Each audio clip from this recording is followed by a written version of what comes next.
نحمد و نصلی علی رسول الکریم اما بعد. میرے محترم اساتذہ کرام اور حاضرین مجلس، میری عادت یہ ہے کہ میں دوپہر کا کھانا عام طور پر عصر کے وقت اسی وقت کھاتا ہوں اور اس کے بعد قیلولہ کرنے چلا جاتا ہوں. تو اب یہاں تو ممکن نہیں ہے قیلولہ کرنا، اس لیے اگر اونگ آنے لگے تو مجھے معذور سمجھیے گا. میں جس موضوع سے متعلق مجھے کہا گیا بولنے کے لیے، وہ موضوع بہت طویل الذیل اور بہت تفصیل کا متقاضی ہے اور کافی اس میں علمی بحثیں ہیں، گفتگویں ہیں، لیکن میں کوشش یہ کروں گا کہ بہت ہی آسان انداز میں، اور جیسا کہ ہمارے محترم نے ابھی گزارش کی ہے کہ بالکل اطمینان سے ٹھہر کر کے انشاءاللہ گفتگو کروں گا. تو امید ہے کہ یہ چیزیں جو میں رکھوں گا بطور مشورہ کے، کچھ چیزیں بطور تاریخ کے بعض چیزیں اور بطور معلومات کے، تو بہت سی چیزیں ان میں سے آپ لوگوں کو معلوم ہوں گی. اور کوئی شخص بھی علم سے متعلق دعویٰ نہیں کر سکتا ہے. مجھے جو ابھی بقیت السلف انہوں نے کہہ دیا ہے، ابھی سلف کے بہت سے متبعین موجود ہیں ماشاءاللہ. یہ آپ کے سامنے ڈاکٹر اقبال کیلانی صاحب موجود ہیں، پوری زندگی انہوں نے فقہ السلفی کی اشاعت کی، فقہ السنہ کی اشاعت کیا ماشاءاللہ. اور یہ ناشر بہت بڑے موجود ہیں پوری دنیا میں، انہوں نے حدیث اور علوم حدیث کی اور ان سے متعلقات جتنی چیزیں، ان کے اشاعت اور طباعت اور ترجمہ، اور اتنی زبانوں میں حدیث گھر گھر پہنچا دی ہے کہ میرے خیال سے موجودہ دور میں اگر کہا جائے کہ ان کی شخصیت منفرد ہے اس میدان میں تو غلط نہیں ہے. میں جو موضوع مجھے دیا گیا ہے وہ یہ ہے فقہ اہل حدیث یا فقہ اہل الحدیث، اصول و قواعد اور مصادر و مراجع. فقہ اہل حدیث سے متعلق بہت سی غلط فہمیاں ہیں اور بہت سے سوالات ہیں کہ کیا اہل حدیث کی کوئی فقہ بھی ہے الگ سے، اور فقہ مذاہب اربعہ جو معروف ہیں ان کے مقابلے میں ان کی فقہ کی کیا حیثیت ہے؟ کیا ان کے الگ سے کچھ اصول فقہ ہیں؟ ان کی مدون کتابیں فقہ کی پائی جاتی ہیں؟ فقہ اہل حدیث یا فقہ مذاہب اربعہ میں کیا اختلاف ہے؟ اور کیا فقہ اہل حدیث پر عمل کرنے سے امت کے اندر تفرقہ مزید پیدا ہوتا ہے، یا کہ فقہ مذاہب اربعہ میں ہم مقید اگر اپنے آپ کو کرتے ہیں تو اتحاد و اتفاق کی شکل نظر آتی ہے؟ اور پھر فقہ اہل حدیث اگر ہے کہیں تو اس کی خصوصیات کیا ہیں، امتیازات کیا ہیں، اس کے بنیادی مصادر و مراجع کیا ہیں، کون سے اصول ہیں جن پر وہ عمل کرتے ہیں؟ اس طرح کے بہت سے سوالات ہیں، اور اس طرح کے سوالات آج سے نہیں بلکہ آج سے تقریباً 50-60 سال سے، بلکہ 100 سال سے کہہ لیجئے، اس طرح کے سوالات ہمیشہ غیر اہل حدیث جو لوگ ہیں ہمارے بھائی، ان کی طرف سے پیش کیے جاتے رہے ہیں. اور ہر زمانے میں علماء اہل حدیث نے جو پختہ اور ہمارے لیے قابل تقلید اور قابل احتذاء نمونہ تھے، جیسے مولانا محمد اسماعیل سلفی، ان کی کتاب اگر تحریک آزادی فکر آپ پڑھیں گے، اور اکثر لوگوں نے شاید دیکھی ہوگی، پڑھی ہوگی، تو اس میں ایک قانون داں کوئی، انہوں نے مولانا سے سوالات اسی طرح کے کیے تھے، اور اس کا اتنا معقول جواب اور اتنا مختصر انداز میں مولانا محمد اسماعیل سلفی نے دیا تھا کہ آپ اگر ان چند جو 10-11 سوالات تھے ان کے جوابات پڑھ لیں تو بہت سے اشکالات دور ہو جائیں گے، اور فقہ اہل حدیث سے متعلق جو غلط فہمیاں ہیں وہ بھی دور ہو جائیں گے.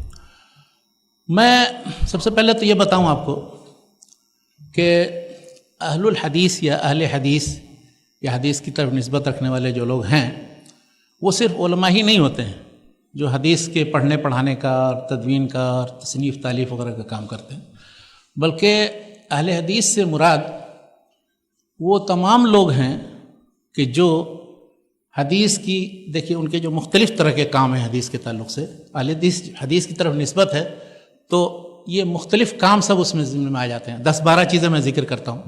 سب سے پہلی چیز تو روایت اور حفظ حدیث. اس سلسلے میں تو کسی کا کوئی اشکال نہیں ہے کہ روایت اور حفظ حدیث میں اہل الحدیثین نے سب سے بڑا رول ادا کیا. دوسری چیز کتابت اور تدوین حدیث، کتابت حدیث لکھنے کا کام اور اس کی تدوین اور تصنیف کا کام، یہ بھی اہل الحدیثین نے کیا. پھر اس کے بعد نقد حدیث، یعنی حدیث کی تنقید، چھان پھٹک اور کھوٹے کھرے کے اندر میں تمیز کرنا کہ صحیح حدیث کیا ہے اللہ کے رسول صلی اللہ علیہ وسلم کی، ضعیف حدیثیں کیا ہیں، یہ بھی اہل الحدیثی کا میدان ہے. اس کے بعد ایک میدان آتا ہے فقہ الحدیث، یعنی حدیث سے کیا مسئلہ سمجھ میں آیا اور اس سے کیا استنباط ہوتا ہے، اور اس کے یعنی تو یہ فقہ الحدیث کا جو کام ہے، جس سے متعلق شکوک شبہات انشاءاللہ میں کوشش کروں گا دور کروں، یہ بھی ایک بہت اہم پہلو ہے اور اسی سے متعلق اس مجلس میں گفتگو ہوگی. لیکن اور دوسرے جو پہلو ہیں ان کی طرف میں اشارہ کرتا چلوں. فقہ حدیث کے بعد پھر عمل بالحدیث. تو عمل بالحدیث ظاہر ہے وہ تو صرف اہل علم ہی صرف نہیں عمل کریں گے بلکہ عوام بھی عمل کرتے ہیں. تو اس معنی میں یعنی عمل بالحدیث کے معنی میں سارے وہ لوگ بھی شامل ہو جاتے ہیں کہ جنہوں نے اہل الحدیث کے تحقیق کے مطابق جو حدیثیں صحیح ہیں اور انہوں نے ان سے جو چیزیں مستنبط کی ہیں ان چیزوں پر جو لوگ عمل کرتے ہیں، تو عمل بالحدیث میں وہ سب شامل ہو جاتے ہیں، چاہے عوام ہوں یا خواص ہوں، پڑھے لکھے ہوں اور ان پڑھ ہوں، سب شامل ہو جاتے ہیں اس اہل الحدیث کے معنی میں. اچھا، اس کے بعد پھر اہل علم کا جو کام ہے ان میں سے جو کام یعنی اب تک جو کام سارے ہر دور میں ہوتے رہے ہیں اور آج تک ہو رہے ہیں، یہ سب میں نے ذکر کیا. شرح حدیث یعنی حدیث کی جو ہم تحقیق اور اس کی فقہ اور استنباط کے بعد بہت سے نکات اس کے اندر جو ہیں حدیث کے اسانید و متون میں، اس کے تعلق سے جو مختلف چیزیں ہیں ان کو ہم کہہ سکتے ہیں شرح حدیث، شرح کتب حدیث. ایک حدیث مختصر سی انما الاعمال بالنیات مثال کے طور پر لے لیجئے، تو اس میں اتنے نقطے اور اتنے پہلو ہیں کہ آج تک لوگ اس کی شرح کر رہے ہیں. ہر ایک کا اپنا اپنا انداز ہے. جو اہل الحدیث ہوتے ہیں، اہل الحدیث مصنفین ہیں، انہوں نے شروع کتب حدیث کا ایک سلسلہ ہے پورا چلا آ رہا ہے، معالم السنن خطیب خطابی کی کتاب سے لے کر کے اور اب تک. تو یہ کام تو اتنے کام تو ہر دور میں ہوتے رہے. موجودہ دور میں آ کر کے جب ہم 20ویں صدی میں یا 19ویں صدی کے آخر میں پہنچتے ہیں تو 2-3 کام کا اور اضافہ ہو جاتا ہے. وہ یہ کہ ترجمہ کتب حدیث کے تراجم کا سلسلہ، یہ بھی اہل الحدیثین ہیں. نواب صدیق حسن خان کے زمانے میں اور پھر کتنے پریس موجود تھے دلی میں، لاہور میں، امرتسر میں، ان سب لوگوں نے حدیث کی کتابوں کی سب ترجمے کر ڈالے اور شرحیں لکھ ڈالی اردو میں تاکہ اہل زبان بھی اسے سمجھ سکیں. اور اب اس وقت ماشاءاللہ انگریزی زبان میں دنیا کے مختلف زبانوں میں ترجمے ہو رہے ہیں. تو یہ بھی شرف جو ہے اہل الحدیث کو لوٹتا ہے. ان کے علاوہ موجودہ دور میں خاص طور پر ایک اور کام ہوا ہے احیاء کتب حدیث. تراث سلف جو ہے حدیث سے متعلق ایک کتاب نادر جو موجود تھی کہیں بھی دنیا کے کسی کونے میں، ان سب کو کھنگال کر کے نکال کر کے اس کے نسخے جمع کر کے ایڈٹ کر کے شائع کرنے کا کام یہ بھی اہل الحدیث نے بڑے پیمانے پر کیا الحمدللہ. اس کی وجہ سے اب وہ جو طبرانی، بہقی، ابن عساکر ان سب کے نام آتے تھے، اب ان سب کی کتابیں موجود ہیں دنیا میں ہر شخص کے. آج سے 100 سال پہلے یہ صورتحال نہیں تھی. کسی کے پاس چند کتابیں اگر کتب ستہ موجود ہوئی، مشکات موجود ہوئی، بلوغ المرام ہوئی، سمجھتا تھا کہ الحمدللہ مطلب بہت بڑی کتاب ہے. صاحب تحفۃ الحوضی مولانا عبد الرحمن مبارک پوری بہت بڑے عالم تھے، انہوں نے تحفۃ الحوضی لکھی. ان کے پاس جو شرح حدیث کی کتابیں تھیں فتح الباری ان میں اہم ترین تھی. رجال کی کتابوں میں تہذیب التہذیب، تقریب التہذیب، خلاصہ اور میزان الاعتدال وغیرہ تھی. اور اس طرح سے بعض اور دوسری مساعد کتابیں تھیں. لیکن اللہ تعالیٰ نے ان لوگوں کو علم دیا تھا، علم کی بنیاد پر انہوں نے پوری کتابیں لکھ ڈالی اور تالیف تصنیف کا کام کیا. تو بہرحال یہ یعنی احیاء کتب حدیث یا نشر کتب حدیث یہ ایک. اور اس کے بعد پھر آخری جو ایک پوائنٹ تھا وہ یہ ہے کہ بہرحال مطلب حدیث کے تعلق سے انہوں نے ہر طرح کے اس طرح کے کام کیا. ہاں، حدیث کے جو مختلف طرح کے پروگرام جو موجودہ دور کے لیے مختلف پروگرام جو بنائے ہیں ترجمے کے ذریعے یا اصل عربی کے ذریعے، نیٹ کے ذریعے استعمال کرنے ہیں، یہ بھی کام بہت بڑی تعداد میں انہوں نے اہل نے کیا. اس لیے کہ اہل الحدیث کو چونکہ حدیث سے انسیت ہے، حدیث سے محبت ہے، تو وہ چاہتے ہیں کہ گھر گھر میں یہ حدیث صحیح حدیثیں جو ہیں لوگوں پہ پہنچ جائیں اور سارے مسلمان اس سے مستفید ہوں. اس لیے کہ اس پر کسی ایک کی اجارہ داری نہیں. ہر مسلمان کو یہ چاہیے کہ قرآن کے بعد حدیث کا مطالعہ کرے، سنت کا مطالعہ کرے، اس پر عمل کرے. تو اسی جذبے کے تحت الحمدللہ مطلب اہل الحدیث نے یہ جو حدیث سے متعلق سارے مختلف النوع خدمات ہیں وہ انجام دیں. اب آئیے فقہ الحدیث کے ناحیے پر. تو سب سے پہلے تو ہم یہ اس سوال کو حل کرتے ہیں کہ کیا اہل الحدیث کے نام سے کوئی مکتب فکر تھا پہلے پرانے زمانے میں، یا جیسے ہمیں کہا جاتا ہے کہ ہم 19ویں صدی 20ویں صدی میں پیدا ہوئے ہیں اور اس سے پہلے ان کا کوئی وجود نہیں تھا. تب اگر آپ تاریخ کی کتابیں دیکھیں، ابن قتیبہ جن کی وفات 276 ہجری میں، انہوں نے کتاب المعارف کے نام سے ایک معلومات عامہ کی کتاب ایک لکھی. اس میں دیکھیے فقہاء اہل الحدیث، فقہاء اہل الرائے دونوں کا ذکر کیا. نام بھی سارے کے دیے، امام ثوری، اسحاق بن راہویہ، امام احمد بن حنبل اور لیث بن سعد، یہ سب جو ہیں فقہاء اہل حدیث میں، امام مالک وغیرہ، امام احمد بن حنبل، امام شافعی تو مشہور ہیں۔ اور فقہاء اہل رائے کا جب ذکر کرتے ہیں تو اس میں جو امام ابو حنیفہ رحمۃ اللہ علیہ ہوئے، ان کے شاگرد ہیں، یا اور دوسرے جو کوفہ کے علماء، ان کا ذکر کیا۔ پھر آپ اور آگے بڑھیے، فرق اور مذاہب سے متعلق جو کتابیں لکھی گئیں، ان میں ایک ابو منصور عبد القاہر بن طاہر البغدادی تھے، جن کی کتاب الفرق بین الفرق کے نام سے مشہور ہے، 429 ہجری میں ان کی وفات۔ انہوں نے کتاب الفرق بین الفرق، اس میں لکھیے جہاں فقہ کا ذکر ہے تو اس میں فقہ اہل حدیث اور فقہ اہل الرائے کا ذکر۔ اور اس کے بعد آئیے شہرستانی کی کتاب الملل والنحل، شہرستانی کی وفات 548 ہجری میں ہوئی۔ انہوں نے اس میں وضاحت کے ساتھ بتایا ہے کہ فقہ اہل الحدیث جب ہم کہتے ہیں تو اس کا مطلب کیا ہوتا ہے، اور فقہ اہل الرائے کہتے ہیں تو اس کا مطلب کیا ہوتا ہے۔ کہ اہل الحدیث نے چونکہ حدیث سے اشتغال کیا اور ان کی خدمت کی، جمع کی، جافشانی کے ساتھ، پھر جہاں جہاں سفر کر کے، اور ان سے متعلق اگر تفصیلات دیکھنی ہو تو ابن حبان کی صحیح ابن حبان کے مقدمے میں، یا اور دوسری ساری کتابوں میں، جرح و تعدیل کی کتابوں کے مقدمے میں دیکھیے کہ محدثین نے کس طرح سے جمع اور تدوین کا کام کیا، کہاں کہاں کی خاک چھانی، یہ جو اتنے آسانی کے ساتھ سب چیزیں میسر ہیں ہمیں کتابی شکل میں، یہ کتنے مراحل سے گزرنے کے بعد اب جا کر کے ہم تک اس آسانی کے ساتھ سب موجود ہیں۔ بہرحال تو انہوں نے اس میں دکھایا ہے کہ چونکہ اہل الحدیث نے حدیث کی خدمت کی، حدیث جمع کی، حدیث کا بہت بڑا ذخیرہ ان کے پاس اکٹھا ہوا، پھر چھان پھٹک کرنے کے بعد انہوں نے اس کو صحیح کو الگ کیا، ضعیف کو الگ کیا، تو اس کے بعد پھر انہوں نے یہ کام کیا کہ اس میں تأمل کر کے، غور و فکر کر کے، اس سے استنباط پر بھی توجہ دی، اور یہی فقہ اہل حدیث ہے جو فقہ اہل رائے سے مختلف ہے۔ اور فقہ اہل رائے میں یہ ہوتا ہے، انہوں نے بیان کیا انہوں نے کہ اہل الرائے یہ کرتے ہیں، ان کو بھی حدیث سے دشمنی نہیں ہے، لیکن چونکہ حدیثیں ان کو کم پہنچی تھی اور ان سے یا حدیث یا علوم حدیث سے اشتغال ان کا کم تھا، اس وجہ سے انہوں نے اپنی جو فقہ یا استنباط کا جو طریقہ ہے، یعنی حدیث فہمی کا، فقہ حدیث کا، ان کا مختلف ہے۔ وہ عام طور پر کرتے یہ ہیں کہ اپنے ائمہ اور علماء کہ جن سے انہوں نے استفادہ کیا ہوتا ہے، ان کے مسائل سے کچھ اصول اور قواعد مستنبط کرتے ہیں، اور ان اصول و قواعد پر مسائل کی تخریج کرتے ہیں۔ تو ان کا طریقہ استنباط الگ ہے اور اہل الحدیث کا طریقہ استنباط الگ ہے۔ اس کی پوری تفصیل انہوں نے دی ہے شہرستانی نے، الملل والنحل شہرستانی۔ اس کے بعد اور آگے آئیے، علامہ ابن خلدون ہے، ان کی وفات ہوئی 808 میں۔ ان کا مقدمہ تاریخ کا بہت مشہور ہے، مقدمہ ابن خلدون۔ اس میں جب باب الفقہ آپ پڑھیں گے، اس میں انہوں نے اپنے زمانے تک فقہ کا جو ارتقاء ہوا ہے اس کا جائزہ لیا ہے۔ تو اس میں انہوں نے 3 صدی ہجری کا جب ذکر کیا ہے، یا بلکہ 2 صدی ہجری کا، تو اس میں کہا کہ فانقسم الفقہ فیہ علی طریقتین، طریقۃ اہل الحدیث، طریقۃ اہل الرائے، پھر دونوں کی خصوصیات ذکر کی۔ تو اس مختصر سے جائزے سے، اور بعد میں آپ آئیے پھر شاہ ولی اللہ کی حجۃ اللہ البالغہ اگر آپ پڑھیں گے تو اس کے جلد اول میں ایک باب ہے، باب الفرق بین اہل الحدیث و اہل الرائے، اور اس میں انہوں نے اہل الحدیث کے فقہ کی خصوصیات بھی بیان کی ہیں، ان کا طریقہ استنباط بھی بیان کیا ہے، ان کے جو بڑے بڑے اعلام اور مشاہیر ہیں ان کا بھی ذکر کیا ہے، اور پھر فقہ اہل رائے ان کی بھی خصوصیت بیان کی۔ بلکہ اس میں ایک بہت اہم نقطہ یہ بیان کیا ہے کہ فقہ اہل الحدیث کا مطلب یہ نہیں کہ وہ رائے کو نہیں مانتے ہیں یا قیاس کو نہیں مانتے ہیں۔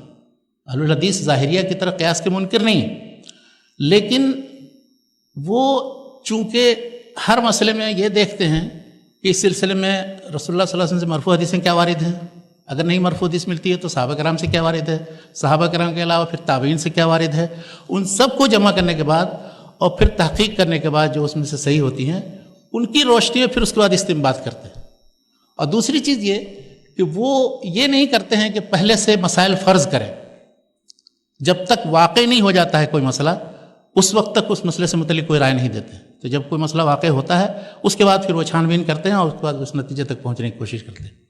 تیسری چیز انہوں نے یہ بتائی ہے، خود شاہ ولی اللہ نے، انہوں نے یہ کہا ہے کہ وہ اہل الحدیث جب قرآن میں نہیں پاتے ہیں کوئی چیز، حدیث میں نہیں پاتے ہیں، آثار سلف بھی ان کے ہاں نہیں ہے موجود، تو پھر وہ یہ دیکھتے ہیں کہ کس طرح سے کون سی اصل موجود ہے کہ جس پر قیاس کر کے وہ مسئلہ نکالا جا سکے، یعنی قیاس کے منکر نہیں ہے۔ اس کے مقابلے میں ظاہریہ جو ہیں وہ قیاس کے منکر سرے سے قیاس کو مانتے ہی نہیں ہیں، کہتے ہیں کہ قیاس کے طریقے سے کسی مسئلے کا شرعی طریقے سے حل پیش کرنا یہ بالکل ہی غلط اصول ہے، غلط، جیسا کہ ابن حزم وغیرہ نے کہا۔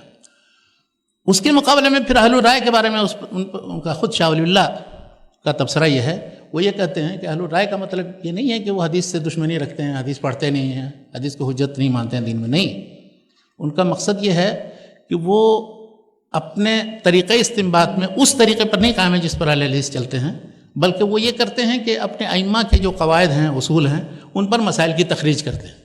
تو اس طرح سے انہوں نے خود وضاحت کی ہے اور بتایا ہے کہ اہل الحدیث و اہل الرائے کے درمیان جو فرق ہے وہ اصول استنباط اور طریقہ استنباط کا فرق ہے، نہ کہ حدیث دشمنی یا قیاس کی مخالفت کا۔ یہ دونوں نہیں۔ اہل الحدیث کیا ہے کہ قیاس اس وقت جب وہ نص کے مقابلے میں ہو، حدیث اور یا نص صریح کے خلاف ہو، تب وہ قیاس مردود ہوگا۔ لیکن اگر حدیث نہیں موجود ہے یا کوئی ایسی حدیث موجود ہے جو ایک قاعدہ کلیہ کے طور پر ہے، اس سے ہم استنباط کر کے کسی دوسرے نئے مسئلے سے متعلق کوئی چیز حکم مستمد کرتی ہے، یہ بھی قیاس کی ایک شکل ہے، تو اس قیاس کا وہ انکار نہیں کرتے۔ تو شاہ ولی اللہ کی وفات 1176 میں ہوئی ہے، یعنی آپ نے دیکھا کہ میں نے دوسری تیسری صدی ہجری سے شروع کیا اور 12ویں صدی ہجری تک ہر دور میں ایک مکتب فکر جو اہل الحدیث کا مکتب فکر ہے، خصوصاً فقہ کے باب میں موجود ہے۔ مولانا محمد اسماعیل سلفی صاحب نے اپنی کتاب کے اندر تحریک آزادی فکر میں، اور بھی دوسرے انہوں نے سارے میدانوں میں، عقیدے کے باب میں اور اسی طرح سے تفسیر کے باب میں، سیرت کے باب میں اور دوسرے سارے میدانوں میں، حتیٰ کہ سیاست کے باب میں بھی اہل الحدیث کا جو طریقہ رہا ہے انہوں نے بہت تفصیل سے بیان کیا ہے، اور ان کی جو امتیازی مسائل ہیں اس پر روشنی ڈالی۔ اگر تفصیل کے لیے پڑھنا ہو تو ان کی کتاب آپ دیکھ سکتے ہیں، ملاحظہ کر سکتے ہیں۔ بہرحال تو اس سے یہ پتہ چل گیا کہ اہل الحدیث کا منہج تھا ہر دور میں، یہ موجودہ دور کی پیداوار نہیں ہے، نہ 19ویں صدی یا 20ویں صدی عیسوی میں نہیں ہے یہ موجود ہوئے ہیں، بلکہ اس طریقے پر غور و فکر کرنے والے اور اس طریقے پر مسائل کا استنباط کرنے والے اور اس طریقے پر کتابیں لکھنے والے ہر زمانے میں موجود رہے ہیں۔ اب آئیے اس نقطے کی طرف، اگر اہل حدیث کی فقہ ہے تو وہ کون سی کتابیں ہیں، ان کی معتمد کتابیں کیا ہیں، اور ان کے اس فقہ اہل حدیث کے مقابلے میں فقہ مذاہب اربعہ، ان دونوں کے درمیان کیا تعلق ہے، ان کا فرق کیا ہے ان دونوں میں۔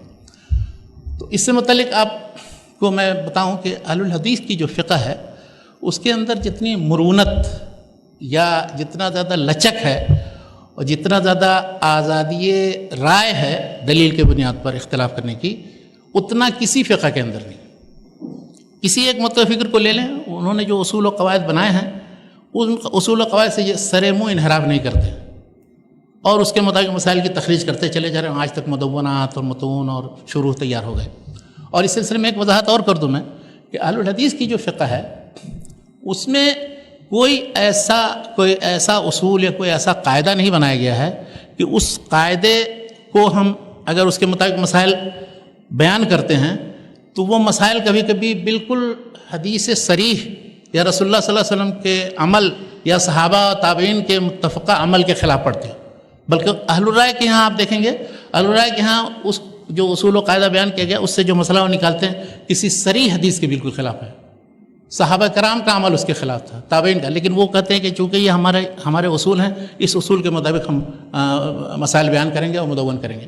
اور آپ کو میں یہ بتاتا چلوں تاکہ فرق اور مزید واضح ہو کہ فقہ اہل حدیث و فقہ اہل رائے میں کیا فرق ہے، اس کے بعد انشاءاللہ اہل حدیث کی کتابوں کی طرف آؤں گا کہ عموماً جو فقہ اہل رائے ہے ہم یہ سمجھتے ہیں کہ وہ صرف فقہاء کوفہ یا فقہاء احناف ہے۔ نہیں، میں پہلی مرتبہ آپ کو شاید یہ بتا رہا ہوں، آپ کو حیرت بھی ہوگی کہ ہر مذہب میں، حتیٰ کہ مذہب حنفی میں بھی کچھ جو حدیث کی طرف مائل تھے، جنہوں نے حدیث کی موافقت میں اپنے مذہب کی مخالفت کی، تو وہ پھر وہ فقہ اہل رائے کے مطابق نہیں رہ گئے۔ آخری مثال ان کی ایک مولانا عبدالحی لکھنوی مرحوم تھے جن کی 1304 ہجری میں وفات ہوئی۔ انہوں نے شرح وقایہ کی ایک شرح لکھی ہے السعایہ کے نام سے۔ تو السعایہ اگر آپ پڑھیں گے تو آپ کو اندازہ ہوگا کہ یہ اس کی شرح کے وجہ اس پر رد ہے، اور ہر اکثر مسائل کے سلسلے میں انہوں نے جو ترجیح دی ہے وہ محدثین اہل الحدیث کے منہج کی ترجیح دی، اور خود انہوں نے صراحت کے ساتھ لکھا ہے۔ انہوں نے اپنی کتاب النافع الکبیر لمن یطالع الجامع الصغیر اور مقدمہ سعایہ اور دوسری امام الکلام قرأت خلف الامام کے مسئلے میں جو لکھا، اس میں بھی وہ اپنے مذہب سے نکل گئے کہ سری اور جہری کسی میں نماز میں سورہ فاتحہ نہیں پڑھ سکتے۔ تو ان تینوں کتابوں میں انہوں نے لکھا ہے، ان کے الفاظ میں ابھی عربی میں مستحضر نہیں میرے پاس، لیکن یہ کہ اس کا لب لباب یہ ہے کہ جتنا میں گہرائی میں اترتا جاتا ہوں اور فقہی مسائل کی تحقیق کرتا ہوں تو مجھے یہ لگتا ہے کہ ان سارے اختلافی مسائل میں جن میں اہل الحدیث کا غیر اہل حدیث سے اختلاف ہے، اہل الحدیث کا مسلک راجح اور اکثر چیزوں میں وہ جو ہے مدلل ہے حدیث کے اور آثار سے۔ تو اس لیے فللہ درہم وعلیہ شکرہم، انہوں نے اسی طرح کی تعبیر استعمال کی ہے کہ اللہ تعالیٰ نے ان کو کتنی توفیق دی اور اس سلسلے میں ان کا شکریہ ادا کیا جانا چاہیے، نہ کہ ان سے نفرت کا اظہار کرنا چاہیے۔ مولانا عبدالحی لکھنوی جو 14ویں صدی ہجری کے شروع میں انتقال ہوا ان کا 1304 میں، ان سے بہت پہلے 700 سال پہلے ایک صاحب تھے علامہ ابن ابی العز الحنفی، 792 ہجری میں وفات ہوئی. انہوں نے ایک کتاب لکھی ہے، ہدایہ کی شرح لکھی ہے، جہاں مکتبۃ الرشد سے چھپی ہے. اب وہ ہدایہ کی شرح اگر آپ پڑھیں گے، بہت سے لوگ عقیدت میں حناف پڑھتے ہیں اس لیے کہ وہ حنفی ہیں، تو حدیث ہدایہ کی شرح لکھی ہوگی، ہدایہ کی شرح مطلوب ہے. لیکن جو پڑھتے ہیں، اور اتفاق سے پاکستان میں کسی ناشر نے چھاپ بھی دیا ہے اس کو کہ سب کو میسر، لیکن جب لوگوں نے پڑھا اسے تو پتہ یہ چلا کہ وہ ہدایہ کی شرح نہیں بلکہ ہدایہ پر نقد ہے اور جرح ہے اور تنقید ہے، ان کے مسائل کی تحقیق ہے حدیث کی روشنی. اور انہوں نے ہی خود ابن ابی العز الحنفی نے، اور ایک عالم تھے اکمل الدین بابرتی، تو اکمل الدین بابرتی نے ایک کتاب لکھی رسالہ فی ترجیح مذہب الامام ابی حنیفہ، کہ امام حنیفہ کے مذہب کی فضیلت اور کے ترجیح دوسرے مذاہب پر. تو انہوں نے ایک کتاب لکھی اس کے رد میں الاتباع کے نام سے، وہ بھی کتاب چھپی ہوئی ہے، مولانا طالب نے بھوجانی صاحب نے چھاپی تھی اور دوسرے لوگوں نے چھاپی. تو کہنا یہ ہے کہ یہ بھی حنفی تھے، متاخرین میں دیکھ لیجئے یا متقدمین میں. اس طرح کے بہت سے علماء رہے ہیں کہ جنہوں نے، جن کو بھی حدیث مل گئی اور حدیث پڑھ کر کے استفادہ کیا اور دیکھا ہمارے اور ان کے درمیان کچھ مذہب اور حدیث میں فرق ہے یا اختلاف ہے، تو حدیث کو انہوں نے مان لیا، تو وہ سمجھیے وہ سب اہل الرائے کے دائرے سے نکل گئے. شاہ ولی اللہ کی مثال، تازہ مثال میں دیتا ہوں، 12ویں صدی ہجری میں تھے. جب وہ حدیث پڑھنے آئے، حرمین شریفین سے لوٹے، 1143 میں آئے تھے ہجری میں، اور 1145 میں واپس گئے. اب 1145 میں وہاں سے واپس جانے کے بعد انہوں نے یہ کام کیا، پورا ماحول وہاں حنفی فقہ کا تھا، اہل الرائے کی فقہ کا. اب کیسے ان کو دعوت دیں؟ تو انہوں نے موطا امام مالک کو منتخب کیا، اس کتاب کو پڑھنے پڑھانے کا سلسلہ وہاں شروع کیا جائے، اس سے لوگوں کو حدیث سے بھی دلچسپی ہوگی، دوسرا ان مسائل کو سمجھنے اور اس کے سلسلے میں دلائل سے گفتگو کرنے کا بھی موقع ملے گا. چنانچہ اس کی 2 شرحیں لکھی انہوں نے، ایک عربی میں ایک فارسی میں. فارسی میں جو شرح ہے وہ مصفح ہے. آپ مصفح کو اگر آپ پڑھیں گے تو آپ اندازہ لگائیے ان سارے مسائل کا، جتنے مختلفی مسائل ہیں، اور اس میں ان کی تحقیق دیکھیے. تقریباً 80% مسائل میں انہوں نے حنفی فقہ کے خلاف رائے دی ہے اور اس کو مرجوح قرار دیا. اور یہ میری رائے نہیں ہے، ایک تھے ڈاکٹر مظہر بقا، کراچی کے تھے، ام القرآن یونیورسٹی میں پروفیسر بھی تھے. انہوں نے ایک کتاب لکھی ہے اصول فقہ اور شاہ ولی اللہ، تو انہوں نے اس کتاب کے اندر یہ نتائج لکھے ہیں انہوں نے، کہ میں نے پورا جائزہ لیا تو یہ اندازہ ہوا. اب ایسے حنفی اگر بن جائیں تو ہمارا ان سے کوئی اختلاف نہیں، اہل حدیث کا کوئی اختلاف نہیں. وہ نام سے نہیں چڑھتے ہیں کہ کوئی حنفی اور شافعی اور مالکی کیوں اپنے آپ کو کہتا ہے، بلکہ دراصل ان کا اصولی اختلاف ہے. آئیے اب اس چیز کی طرف کہ اہل الحدیث کی اگر فقہ ہے تو وہ کون سی کتابیں ہیں، کیا چیزیں انہوں نے مدون کی. تو جیسا کہ میں نے شروع میں کہا کہ اہل الحدیث کا یہ کام تھا کہ انہوں نے جو دین تھا، دین کے جو مختلف شعبے ہیں، چاہے وہ عقائد کا تعلق ہو اس سے، یا فقہی معاملات کا تعلق ہو، یا اخلاقیات کا تعلق ہو، یا اور دوسرے جتنے مسائل، حتیٰ کہ رسول اللہ صلی اللہ علیہ وسلم کی سیرت اور عہد صحابہ کرام کے اجتہادات، تفسیر قرآن، کسی بھی پہلو سے اگر آپ دیکھیں، اہل الحدیث کا کام یہ تھا کہ پوری امانت داری کے ساتھ اس عہد اول کی چیزیں انہوں نے منتقل کی، اور اس سلسلے میں چھان پھٹک کے بعد، تحقیق کرنے کے بعد یہ بتا دیا کہ کون سی چیزیں کب کی، کیسی، کیا ہیں. اگر آپ کو تاریخ کا مطالعہ کرنا ہو، سیرت کا مطالعہ کرنا ہو، فقہ کا مطالعہ کرنا ہو، تصوف کا مطالعہ کرنا ہو، تو آپ بغیر اہل الحدیث کے اس منہج کے مطابق جو انہوں نے کتابیں جمع کی ہیں، کتب الزہد ہیں، یا کتب الآثار ہیں، یا کتب الحدیث ہیں، کتب التاریخ، کتب السیرہ، ان سے آپ بے نیاز کبھی نہیں ہو سکتے. اور یہ بات میں نہیں کہہ رہا ہوں، شاہ ولی اللہ حجۃ اللہ البالغہ کے شروع ہی میں وہ لکھتے کہ علم حدیث اپنے وسیع معنی میں، کہ جو سارے آثار صحابہ و تابعین سب کو شامل ہے، اور عہد اول کی پوری تاریخ اور امانت داری کے ساتھ وہ تاریخ ہے.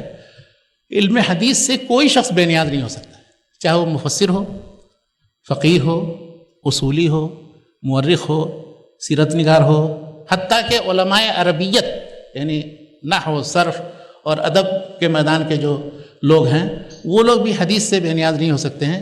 اس لیے کہ حدیث نے اللہ کے رسول صلی اللہ علیہ وسلم کا اسلوب، اس زمانے کے جتنے آثار اور خطب اور مواعظ اور دوسری چیزیں ہیں، وہ سب محفوظ، جتنا امانت داری کے ساتھ اور سچائی کے ساتھ انہوں نے محفوظ کر رکھا ہے، وہ دوسرے کسی جگہ کسی ذخیرے میں نہیں ملے گا.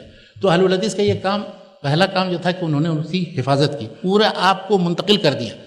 اور اس وقت مجھے ایک بات یاد آ رہی ہے، امام دارقطنی نے سنن دارقطنی میں ایک اثر نقل کیا ہے کہ اہل الحدیث ینقلون ما لہم و ما علیہم.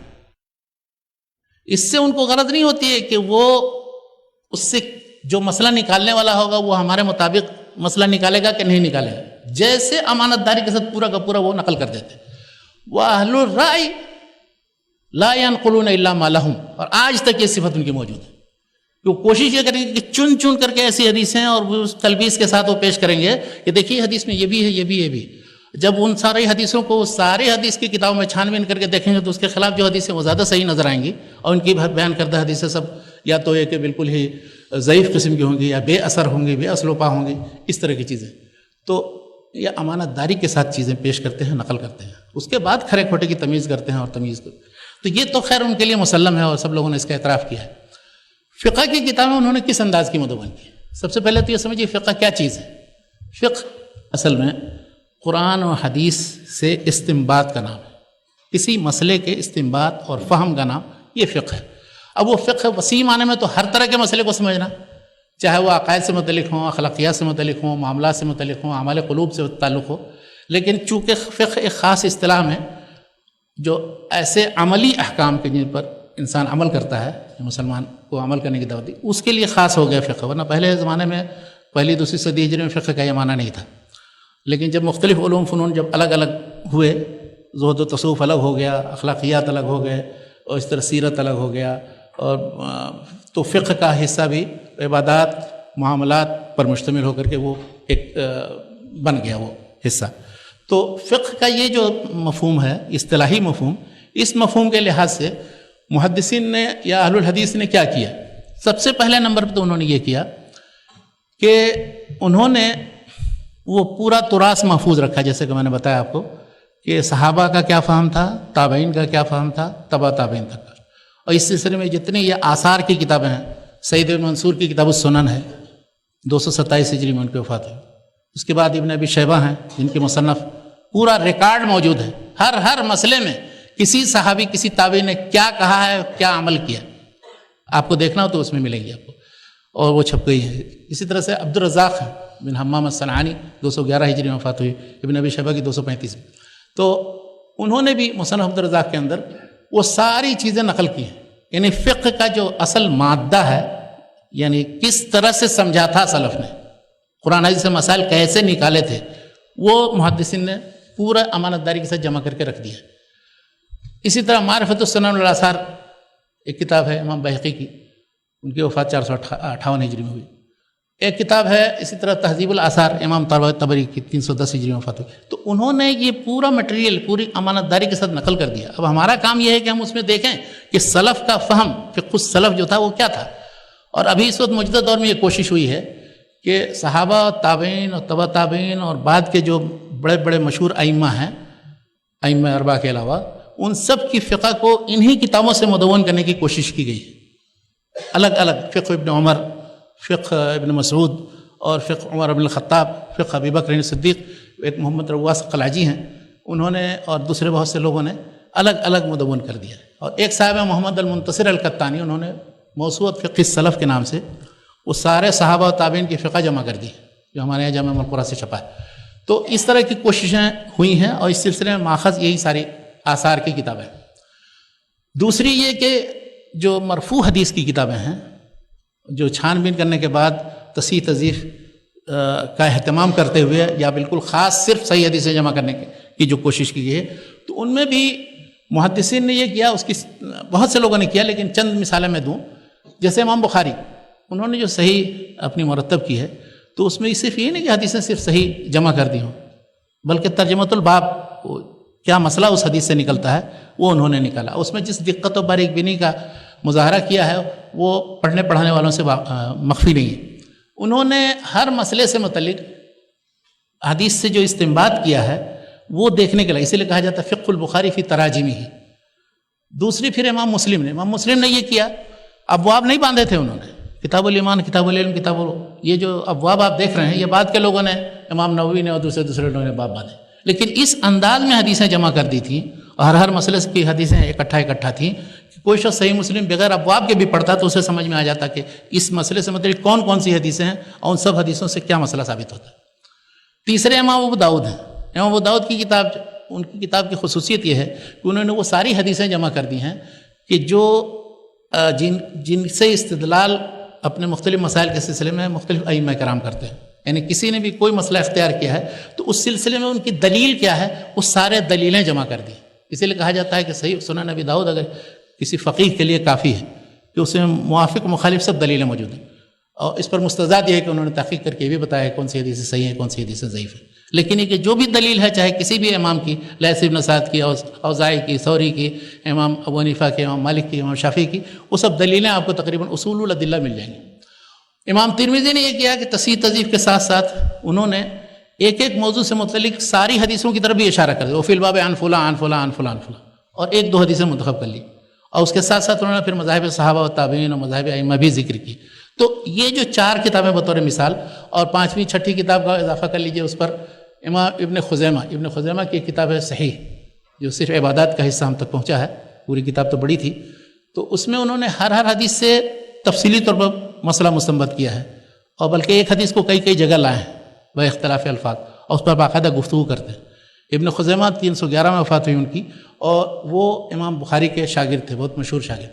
امام ابن خزیمہ کے شاگرد امام ابن حبان تھے، جن کی کتاب صحیح جو ہے، اس کی جو اصل کتاب ہے، 354 میں ان کی وفات ہوئی، ان کی اصل کتاب التقاسیم والانواع کے نام سے معروف ہے. اور ہر باب کے اندر انہوں نے بلکہ یہ کیا تھا کہ 5 قسموں میں تقسیم کیا، الاوامر، النواہی، الاخبار، اس طرح اصولی تقسیم، یعنی پوری کتاب ہی اصولی تقسیم پر تھی. اب اصل کتاب بھی چھپ گئی ہے، اور اس کی جو ترتیب ابن بلبان فارسی نے دی تھی وہ بھی چھپ گئی ہے. ان کو آپ پڑھیے، کہیں کسی جگہ سے کوئی حدیث کھولیے، لمبا باب باندھتے ہیں اور اس سے استنباط کرتے ہیں. تو میرا کہنے کا مقصد ہے کہ دوسری طرح کی یہ کتابیں آثار کے بعد، یہ جو مرفوع حدیث کی کتابیں ہیں اور ان سے جو استنباط کیا ہے محدثین نے، اور یہ چند مثالیں ہیں، اس کے علاوہ بہت سے محدثین نے ہر حدیث سے بہت کچھ استنباط کیا ہے. تو دوسری طرح کی یہ کتابیں ہیں جو ان کے مصادر و مراجع ہیں اور جو اہل الحدیث نے تیار کی. تیسرے اس کے بعد اب آپ اور مزید آئیے، ایسی کتابیں کہ جن میں مختلف مذاہب کے جو علماء ہیں، چاہے وہ ائمہ اربعہ ہوں یا ائمہ اربعہ کے علاوہ بھی، لیث بن سعد ہیں، اوزاعی ہیں، ثوری ہیں، اسحاق بن راہویہ وغیرہ، ان سب کے مسائل بھی جمع کیے ہیں، اور ان کے دلائل کے ساتھ، یعنی فقہی مسائل پہلے دیتے ہیں، اس کے بعد رائے دیتے ہیں بعد میں، اس طریقے کے برعکس جو محدثین نے عام طور پر اختیار کیا کتب حدیث میں، کہ پہلے باب باندھتے ہیں اور اس کے بعد حدیث پیش کرتے ہیں، اس کے بعد مذاہب ذکر کرتے ہیں. اس سلسلے میں جو بہت ہی یعنی اہم کوشش کی ہے، اس میں چند کتابوں کا ذکر کرتا ہوں تاکہ بہت لمبی لسٹ نہ ہو جائے. امام ابن المنذر ایک ہے، 318 ہجری میں وفات ہوئی، ان کی کتاب الاوسط ہے. ان کی کئی کتابیں تھیں لیکن یہ جو کتاب موجود ہے وہ یہ ہے، لیکن افسوس کہ اس کے بھی 1/4 کتاب کا پتہ نہیں چلتا ہے، 3/4 موجود ہے جو چھپ گئی. تو اس میں انہوں نے پورے سارے فقہی ابواب، بلکہ فقہی ابواب کے علاوہ دوسرے ابواب میں ائمہ کا جو بھی اختلاف ہے وہ سب پوری امانت داری کے ساتھ نقل کیا ہے، سب کے دلائل ذکر کیے ہیں. تو پہلے مسئلہ بیان کرتے ہیں، اس سلسلے میں کیا اختلاف ہے، پہلی رائے یہ ہے، دوسری رائے یہ ہے، تیسری رائے. آپ بعد میں دیکھیں گے جتنی فقہ مقارن کی کتابیں ہیں، چاہے المحلہ ابن حزم کی ہو، یا المجموع نووی کی ہے، یا پھر المغنی ابن قدامہ کی، یہ سب کتابیں تقریباً اسی سے خوشہ چینی کرتے ہوئے انہوں نے مذاہب صحابہ و تابعین اور ائمہ بیان کی ہیں. تو یہ تیسری کوشش تھی، جو یعنی تیسرے طریقہ جو اختیار کیا، کتب آثار، کتب احادیث اور کتب فقہ مقارن. فقہ مقارن کے بعد اب انہوں نے کیا کیا، کتب فقہ مقارن کے بعد انہوں نے پھر اس طرح کے اصول اور قواعد مستند اس انداز کے مرتب کر دیے تاکہ کتب حدیث سے استفادہ یا استنباط میں دشواری کسی کو نہ پڑے. آپ جانتے ہیں 3 صدی ہجری یا 2 صدی ہجری کے اندر اہل الرائے کا ایک مکتب فکر تھا، اہل الحدیث، اسی وقت سے شروع ہوا ہے. ان دونوں کے دوران بڑی لڑائیاں ہوتی تھیں. تو اس طرح کے کچھ اصول و قواعد ہونے چاہیے تھے کہ جن کی طرف ہر ایک کو رجوع کرنا پڑے، چاہے اہل الحدیث کے مکتب فکر سے اور اہل الرائے کے مکتب فکر سے، اور حدیث سے صحیح طریقے سے استنباط کی. مثلا حدیثوں میں ناسخ منسوخ ہیں، آپس سے متعارض حدیثیں ہیں، یا مثلا کوئی حدیث مشہور ہے، متواتر ہے، اس کے مقابلے میں کوئی خبر احاد ہے، کوئی ضعیف حدیث ہے، مرسل حدیثیں ہیں. ان سب چیزوں کا کیا حکم ہوگا، اس سے مسئلہ مستنبط کیا جا سکتا ہے یا نہیں، تعارض کے سلسلے میں کس چیز پر عمل کیا جائے گا. دلیلیں جب کس درجے میں اور کس طرح سے درجہ بندی کے ساتھ استعمال کی جائے. تو ان پر سب سے پہلے جو اصول فقہ میں کتاب لکھی امام شافعی رحمۃ اللہ نے، 204 ہجری میں ان کی وفات ہوئی. وہ سب سے پہلے اصول فقہ پر لکھنے والے ہیں، اور انہوں نے وہ کتاب کیا لکھی کہ اس کے بعد سلسلہ چل پڑا اصول فقہ میں لکھنے کا.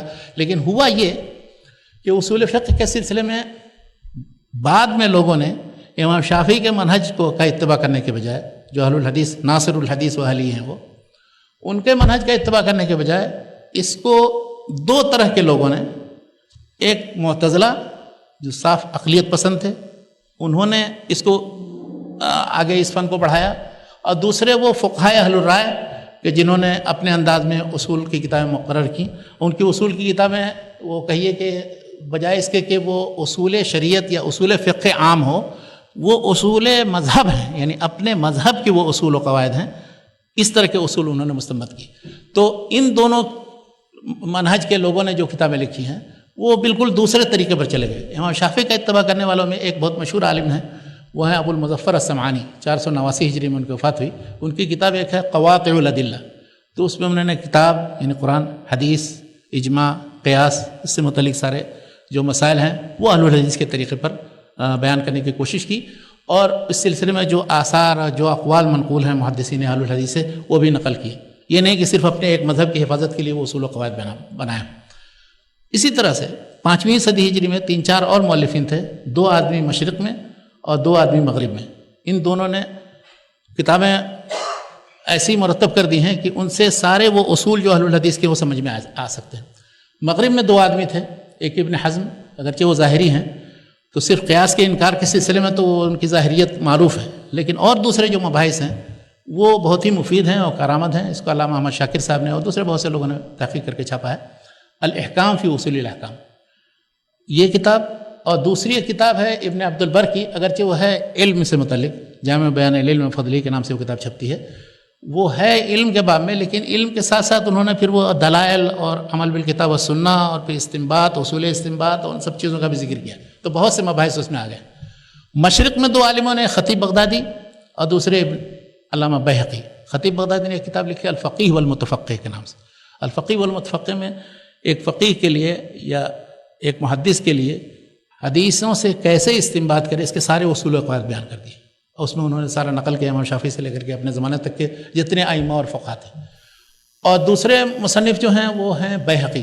بیہقی نے جب کتاب السنن الکبریٰ لکھی، جس کا مقصد یہ تھا کہ احادیث احکام چاہے وہ کسی بھی حکم پر دلالت کرتے ہوں، کسی بھی باب میں ہوں، ان کا سب سے بڑا مجموعہ تیار کیا ہے. چنانچہ السنن الکبریٰ سے بڑی کتاب احادیث احکام کے سلسلے میں کوئی نہیں. 458 ہجری میں ان کی وفات ہوئی. تو انہوں نے یہ کتاب تو معروف ہے اور 10 جلدوں میں چھپتی تھی پہلے، اب تو 25-30 جلدوں میں چھپ گئی محقق. انہوں نے یہ سوچا کہ اس پر ایک مقدمہ لکھ دیا جائے جو ہر فقیہ اور محدث کے کام آئے اور کس طرح سے وہ استنباط کریں ان سے. تو انہوں نے کتاب لکھی المدخل الی السنن الکبریٰ کے نام سے. یہ کتاب پہلے ناقص چھپی تھی، ڈاکٹر ضیاء الرحمن اعظمی مرحوم نے پہلی بار چھاپا تھا اسے، اور کویت سے چھپی تھی پہلی بار، اور وہ تقریباً نصف حصہ صرف تھا. وہ ایشیاٹ کی سوسائٹی لائبریری میں اس کا ایک نسخہ تھا منفرد. لیکن بعد میں ابھی اکتشاف ہوا اس کے ایک اور نسخے کا جو مکمل نسخہ ہے، اور 2 جلدوں میں یہ کتاب ابھی چھپ گئی ہے اور مکمل چھپی. اس میں سارے ابواب، قرآن سے متعلق، حدیث سے متعلق، قیاس سے متعلق، اجماع سے متعلق مباحث، پھر دلالہ سے متعلق، اصطلاحات شریعہ سے متعلق، تقلید و اجتہاد کے باب میں، یعنی ہر چیز، تعارض و ترجیح دلائل کے درمیان جو ہوتا ہے اس سب سے متعلق گفتگو ہے. اور امام بیہقی کی خصوصیت یہ ہے کہ اگرچہ وہ شافعی ہیں اور اسی طریقے پر چلنے کی کوشش کرتے ہیں، لیکن اپنی مخالف چیزیں میں وہ سب نقل کر دیتے ہیں اس میں. تو اس لیے بالکل وہ مقلد شافعی نہیں ہیں جس طرح سے اور دوسرے لوگ متاخرین ہوئے ہیں. اس لیے کہ متاخرین نے دراصل یہ جو فقہ ائمہ ہے اس کی تدوین اور ایک مذہب پر لانے کی جو یہ کوشش ہے، یہ 4 صدی ہجری تک نہیں ہوئی تھی، بلکہ 4-5 صدی ہجری تک بھی توسع تھا ان کے اندر. مختلف رائے آپ کو مل جائیں گی ہر مذہب میں. لیکن 6 صدی 7 صدی ہجری میں بالکل جمود اور یعنی عقل کو بالائے طاق رکھ کر کے اور اجتہاد کی ساری کوششیں ختم کر کے، بلکہ اجتہاد کا دروازہ بند کرنے کے لیے انہوں نے ہر مذہب میں ایک متن مقرر کر دیا. اب پھر اس متن کی مزید تلخیص یا اس کی نظم یا اس کی شرح یا اس کا حاشیہ یہ لکھ کر کے انہوں نے مذہب کی تدوین کی. تو اب اگر کہا جائے مثلا کوئی شافعی ہے، وہ دیکھے کہ کتاب الام میں امام شافعی نے یہ لکھا ہے، وہ اگر آپ پیش کریں گے عمل کرنے کی دعوت دیں، کوئی شافعی جو متاثر قسم کا ہوگا وہ نہیں مانے گا. ہوگا نہیں، وہ جو منہاج الطالبین میں نووی نے لکھا ہے 7ویں صدی میں، وہ ہمارے نزدیک معتمد ہے. یا منہج الطالبین جو زکریا انصاری کی کتاب ہے جو 10ویں صدی کے 926 میں ان کی وفات ہوئی ہے، وہ ہمارے نزدیک قابل اعتماد. اب دیکھیے کہاں ذہن بالکل بدل گیا جب تقلید کا دورہ ہوا، جمود کا سلسلہ پڑھا. یہ 7ویں صدی 6ٹھی صدی ہجری سے سلسلہ شروع ہوا. ہر مذہب والوں نے اپنے اپنے متون. اب آپ دیکھیے فقہ حنفی مثال کے طور پر، اس میں جو مشہور متون ہیں، ہدایہ ہے 6ٹھی صدی ہجری میں لکھی گئی. ہدایہ سے مختصر کر کے وقایہ کے نام سے، پھر اس کی شرح جو ہے یہ 8ویں صدی میں ہے، 745 میں ان کی وفات یا 47 میں. اس کے بعد پھر جو کتابیں لکھی گئی وہ تو اور بھی زیادہ چونچوں کا مربع. مثال کے طور پر المختار ابن مودود الموصلی کی 622 میں ان کی وفات ہے. انہوں نے وہ متن چونکہ بہت مختصر تھا اس لیے اس کی شرح کی ضرورت محسوس کی، الاختیار لتعلیل المختار کے نام سے لکھی. پھر بعد میں سب کتابوں کو نچوڑ کر کے ایک نصفی صاحب تھے، 710 میں ان کی وفات ہوئی. انہوں نے کنز الدقائق ایسی کتاب ہے کہ وہ بلا شرح کے وہ سمجھ ہی میں نہیں آ سکتی. انہوں نے بڑی بڑی کتابوں کو جو نچوڑنے کی کوشش کی تو نتیجتاً سارا لب جو ہے وہ سب نکل گیا اور وہ بہت ہی دقیق اور بالکل نہ سمجھنے والی عبارتیں باقی رہ گئی. چنانچہ اس کی پھر اس کے بعد شرح لکھنے کی کوشش کی. اسی طرح سے در مختار ہے ان کا متن ہے. ان سارے متون کو اگر آپ دیکھیں گے، اسی وجہ سے آپ دیکھیں گے ان پر پھر شرحیں ہیں، شرحوں پر حاشیے، حاشیوں کے اوپر پھر تعلیقات کا سلسلہ شروع ہوا ہے. یہ مرض بہت پرانا ہے. اس پر بلکہ قاضی ابوبکر بن العربی جو 543 کے ہیں، انہوں نے اپنی کتاب میں تبصرہ کیا ہے. ابن خلدون نے تبصرہ کیا ہے کہ جو اختصار کر کر کے اور بڑی بڑی کتابوں کو نچوڑ کر کے لوگوں نے کتابیں بنائی ہیں، یہ عائقۃ عن التحصیل، اس سے کوئی علمی فائدہ نہیں حاصل ہوتا. لیکن لوگ اسی منہج پہ جو چل پڑے تو چل پڑے. اس کے مقابلے میں بتا رہا ہوں یہ جو کتابیں لکھی گئی ہیں اور جو اصول فقہ کی کتابیں یا بعد میں جن فقہ کی کتابوں کا میں ذکر کروں گا، بالکل اس بیماری سے دور ہے. یعنی اس میں وہ چیزیں آپ کو نہیں ملیں گی، وہ خصوصیات نہیں ملیں گی. اس لیے وہ مذہبی کتابیں جو ہیں وہ سب طریقے اہل الرائے پر ہیں، چاہے وہ کسی بھی مذہب کی کتاب. اس لیے کہ انہوں نے ایک دم اس سے سرمو انحراف کو پسند نہیں کیا اور سمجھتے تھے کہ وہ شریعت سے انحراف ہے. جبکہ اہل الحدیث ہمیشہ اس طریقے پر قائم رہے کہ جو کتاب بھی مدون کریں وہ اصول و قواعد کو سامنے رکھیں اور دلائل سامنے رکھیں، ان سے استنباط کریں اور جو چیز راجح سمجھ میں آئے اور جس کو جو چیز راجح سمجھے وہ بیان کریں. ہم جب 2 یا 3 صدی ہجری تک یہ پاتے ہیں کہ ان کے ہاں ایک دم تقید نہیں تھا کہ ایک کسی شخص کو پکڑ لے، مثلا ابن مسعود کی رائے پر ہم پوری زندگی عمل کریں گے. ایسا کوئی آدمی نہیں ملتا، نہ حضرت علی، نہ عبداللہ بن عمر، نہ عبداللہ بن عباس. یہ سب تھے حجاز اور کوفہ اور مدینہ مکہ کے عالم، لیکن ایسا نہیں پاتے ہیں اس طرح تابعین تبع تابعین کے زمانے تک. تو یہ کون سی بات ہوئی کہ 6ٹھی صدی ہجری میں 7ویں صدی ہجری میں ایسے فقہ کے متون مقرر کر دیے جائیں اور اس کے بعد ان کو پڑھنا پڑھانا، اسی کو باقی ساری جتنی اصول کتابیں بھی جو ہیں وہ سب بھول گئے لوگ اور چھوڑ دی، وہ کتابیں بھی معجور ہو گئی. فقہ حنفی میں اصول و امہات پرانی کتابیں بہت اچھی موجود ہیں. اب جا کر کے کچھ چھپی ہوئی جو تھوڑی سی توجہ ہوئی. کتاب الاصل ہے محمد بن حسن الشیبانی کی کتاب. ابو حنیفہ کے آراء اگر معلوم کرنے وہ صحیح وہ کیا ہے تو اس کتاب سے معلوم ہوتا ہے، جتنا انہوں نے سن کر کے اس میں مدون کیا. یہ جو جتنا ابو حنیفہ کے نام سے منسوب کیا یہ ان کے اصول و قواعد پر مخرج مسائل ہے. اس چیز کو شاہ ولی اللہ نے برابر وضاحت کے ساتھ بیان کیا حجت اللہ البالغہ. بہرحال میں اب آگے بڑھتا ہوں. میں یہ بتانے کی کوشش کرتا ہوں کہ اہل الحدیث نے جو اصول و قواعد کی کتابیں یہ لکھی، پھر اصول و قواعد اسی زمانے تک نہیں، 5ویں صدی ہجری تک، اس کے بعد پھر اور مزید کتابیں لوگوں نے مدون کی، لکھتے رہے یہاں تک کہ شاہ ولی اللہ نے، پھر اس کے بعد پھر امام شوکانی نے ارشاد الفحول لکھی. ارشاد الفحول سے مختصر کرتے ہوئے حصول المعمول کے نام سے نواب صدیق حسن خان نے کتاب لکھی. پھر موجودہ دور میں تو اتنی کتابیں اصول فقہ پر لکھی گئیں کہ ان کا صرف نام اگر گنایا جائے تو 20 کتابیں نکلیں گی. ان میں مشہور جو 2-3 کتابیں ہیں، ایک محمد بن حسین الجیزانی ہے، جامعہ اسلامیہ میں استاد ہیں. انہوں نے کتاب لکھی معالم و اصول الفقہ عند اہل السنہ والجماعہ، اور اس میں انہوں نے کوشش یہ کی ہے کہ امام ابن تیمیہ اور ابن قیم نے اور ان کے مکتب فکر سے وابستہ جو لوگ تھے، امام ابن رجب وغیرہ نے، انہوں نے اپنی کتابوں میں جو کچھ بھی منتشر قواعد و رسول تھے، اور امام شافعی اور پھر ابو المظفر سمعانی، ان لوگوں نے جو کچھ لکھا تھا ان کی روشنی میں اصول و قواعد محرر انداز میں بیان کیے. اور وہ متکلمین کا جو طریقہ تھا جس پر جوینی اور غزالی اور رازی وغیرہ نے جو کتابیں لکھی ہیں اور آمدی وغیرہ نے اس کو چھوڑ دیا. اسی طرح سے فقہاء اہل الرائے کی جو کتابیں تھیں جیسے کرخی کی، بزدوی کی اور سرخسی وغیرہ کی کتابیں، اور بعد میں پھر جو نصفی کی منار ہے اس کی جو شروع کی ہیں اس کو انہوں نے چھوڑ دیا. تو اصول فقہ جو اہل الحدیث کے تھے وہ انہوں نے جمع کر دیا. اگر کسی شخص کو سارے اصول معلوم کرنے ہو تو بہترین کتاب. ہمارے دوست ہیں ایک پاکستان کے اندر حافظ ثناء اللہ زاہدی، انہوں نے پوری زندگی اصول فقہ کی خدمت اور اس کی کتابوں کی جمع و ترتیب اور مخطوطات، پورے دنیا میں کوئی بھی مخطوطہ اصول فقہ کا اگر آپ کو ڈھونڈنا معلوم کرنا ہو تو ان سے آپ رابطہ کیجیے. چھپ گیا ہے نہیں چھپ گیا کا مخطوطہ یا تو موجود ہوگا. جتنی شرحیں ہیں خود اہل مذہب نہیں جانتے ہیں جتنی شرح وہ سب ان کے پاس موجود ان کے مکتبہ میں. تو انہوں نے دو کتابیں درسی انداز کی لکھی ہیں، ایک تلخیص الاصول اور دوسری تیسیر الاصول۔ تیسیر الاصول میں وہ سارے مسائل جمع کر دیے ہیں، اور یہ تلخیص، اور یہ کوشش ابھی موجودہ دور کی نہیں ہے۔ شاہ اسماعیل شہید نے ایک چھوٹی سی کتاب لکھی اصول فقہ پر، جس میں انہوں نے لکھا تقلید الحی اولا من تقلید المیت۔ شرح مولانا محمد گوندلوی صاحب نے کی تھی، بغیت الفحول فی شرح مختصر الاصول کے نام سے۔ تو اصول فقہ پر یہ سب کتابیں موجود ہیں، اور ابھی بھی پڑھائی جاتی ہیں، اور ہمارا کام یہ ہے کہ ان اصول فقہ کی ان کتابوں سے استفادہ کریں اور اس کو ہمیشہ اپڈیٹ کرتے رہیں، اور موجودہ دور کے مطابق کتابیں تیار کرتے رہیں۔ الحمدللہ یہ کام ہو رہا ہے ہندوستان میں، پاکستان میں، عرب ممالک کے اندر، جیسا کہ میں نے بتایا۔ اصول فقہ کو مدون کرنے کا جو کام ہے، یہ نہیں ہے کہ اہل الحدیث نے نہیں کیا۔ امام ابن تیمیہ کی کتابوں میں اتنے منتشر مواد اور مسائل ہیں۔ اگر آپ معالم و اصول الفقہ، یہ جو محمد بن حسین جیزانی صاحب کی کتاب ہے، آخر میں انہوں نے ایک فہرست دے دی سارے ان مسائل سے مطلب جن میں اصول فقہ کے لوگوں کا اختلاف ہے، اس میں امام ابن تیمیہ کی رائے کیا ہے، اور اس میں انہوں نے کیا منہج اختیار کیا ہے، وہ فہرست دے دی۔ اگر اس فہرست کی روشنی میں امام ابن تیمیہ کو بحیثیت اصول فقہ کے نمائندے کے اگر آپ پڑھیں تو اندازہ ہوگا کہ انہوں نے اس میدان میں کتنی تجدید کی۔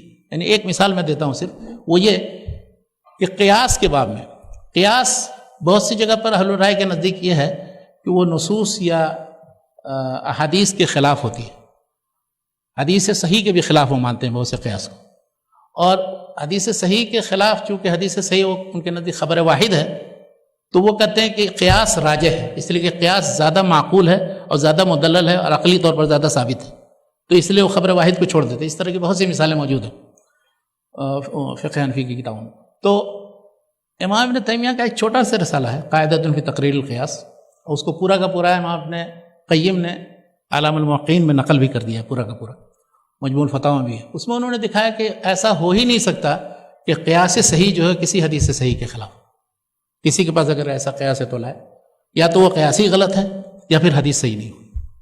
جیسے انہوں نے عقل و نقل کے بارے میں دعویٰ کیا کہ کوئی حدیث صحیح کوئی عقل صحیح کے خلاف ہو ہی نہیں سکتی، ایسی صورت میں یا تو حدیث نہیں صحیح ہوگی یا وہ عقل جس کو ہم صحیح سمجھ رہے ہیں وہ صحیح نہیں ہوگا۔ تو امام ابن تیمیہ کے ہیں بہت سی چیزیں، یہ تو ایک مستقل محاضرے کا متقاضی ہے کہ امام ابن تیمیہ نے اصول فقہ کے میدان میں کیا تجدید کی۔ بہرحال ہم آگے بڑھتے ہیں۔ اصول فقہ کے بعد اب آئیے حدیث کی کتابوں کی روشنی میں فقہی مسائل کو مدون کرنے کا سلسلہ کیسے شروع ہوا۔ تو میں نے جیسا کہ ذکر کیا تھا، شاہ ولی اللہ نے مصفح لکھ کر کے فقہ اہل حدیث کی دعوت دی انہوں نے، لیکن وہ جس زمانے میں تھے اس زمانے میں کھل کر کے وہ ان سب چیزوں کی طرف دعوت نہیں دے سکتے تھے، اور نہ کوئی ایسی تحریک چلا کر کے پورے ملک میں بیداری لا سکتے تھے۔